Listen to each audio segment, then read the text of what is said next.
Biden admin announces results of historic Medicare drug price negotiations that will save $6 billion. Medicare's new power to negotiate drug prices will lead to an estimated $6 billion in savings for the federal government and a $1.5 billion reduction in out-of-pocket costs for seniors when the lower prices take effect in 2026.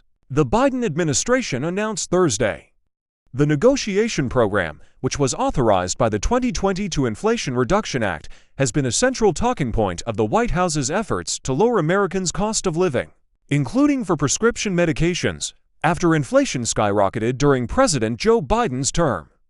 Vice President Kamala Harris is expected to continue campaigning on reducing drug prices in the run-up to November's election. It's a relief for the millions of seniors that take these drugs to treat everything from heart failure, blood clots, diabetes, arthritis, Crohn's disease, and more. And it's a relief for American taxpayers, Biden said in a statement. Biden and Harris are expected to trumpet the results of the program in Maryland on Thursday afternoon in their first joint appearance since Biden announced he would not run for re-election and Harris replaced him as the Democratic nominee. Many Americans, including senior citizens, a key voting bloc, are unaware of the law's major provisions aimed at lowering drug costs for Medicare enrollees. Some 48% of voters ages 65 and older are aware that Medicare has the power to negotiate the price of some prescription drugs, according to a KFF poll released in May. Medicare wrangled savings of between 38% and 79% off the 2023 list prices of 10 drugs subject to negotiations, according to the Department of Health and Human Services. However, those figures don't take into account the rebates and discounts that drug makers already provide to Part D plans, which is the so-called net price. The $6 billion in savings for Medicare represents a 22% reduction in total net spending on the medications, which factors in the rebates and discounts. Officials cannot provide details about the net cost cuts for each medicine, since it is competitive information. The initial round of negotiations with drug makers, who have been trying, unsuccessfully so far, to quash the program in federal court, focused on the most widely used and expensive drugs taken by Medicare enrollees. The medications are Eliquis, Jardiance, Xarelto, Januvia, Farxiga, Entresto, Inbrel, Imbruvica, and Stelara, as well as Fiasp and certain other insulins made by Novo Nordisk, including Novolog. The $6 billion in savings estimate is based on Medicare's 2023 cost for these drugs, Chiquita Brooks-Lager, administrator of the Centers for Medicare and Medicaid Services, told reporters. The Congressional Budget Office has estimated that the negotiation program will save Medicare $100 billion over a decade.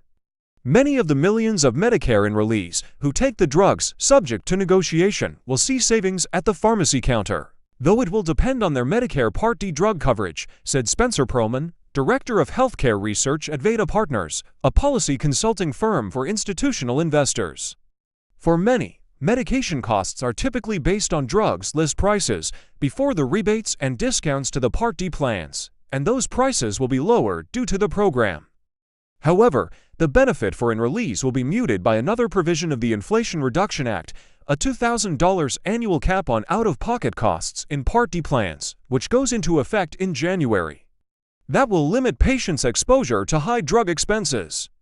Drug makers battle the law. The powerful pharmaceutical industry, which is not used to losing on Capitol Hill, has been trying to stop the negotiation process, filing multiple lawsuits in federal courts across the U.S. contending that the program is unconstitutional in various ways.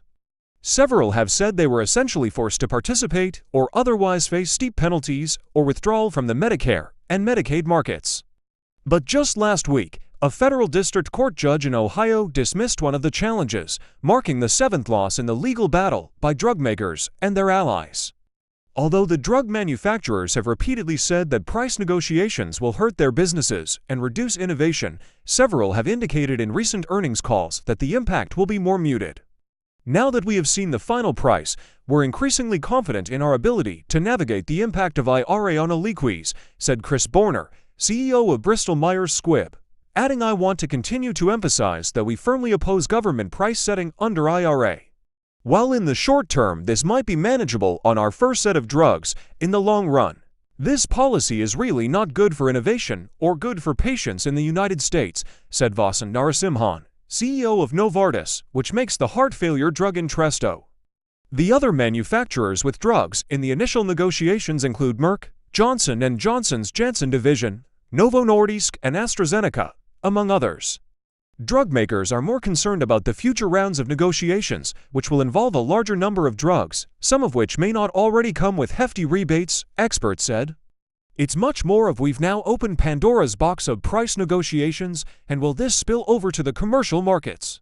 Which everyone thinks it will, said Jeffrey Joyce, Director of Health Policy at USC Sheffer Center for Health Policy and Economics. The main industry lobbying group warned that the negotiation program, which it called government price setting, will harm research into new drugs. The IRA also fundamentally alters the incentives for medicine development, Steve Ubble, CEO of the Pharmaceutical Research and Manufacturers of America, known as PHRMA, said in a statement, noting that companies are already changing their research programs. Medicine development is a long and complex process, and the negative implications of these changes will not be fully realized for decades to come. The negotiation process CMS considered multiple factors when developing its initial offer, including the drug's clinical benefits and the price of alternatives, among others. The agency also held listening sessions so patients and others could provide input on the selected drugs. Health and Human Services Secretary Xavier Becerra told reporters that there was substantial back and forth during the negotiations. They had the opportunity to present their own proposed prices and to make counteroffers throughout the negotiation, he said.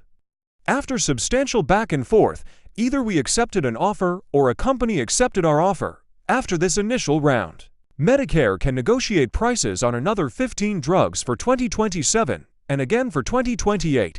The number rises to 20 drugs a year for 2029 and beyond. In the first 2 years of negotiations, only Part D drugs that are purchased at pharmacies will be included.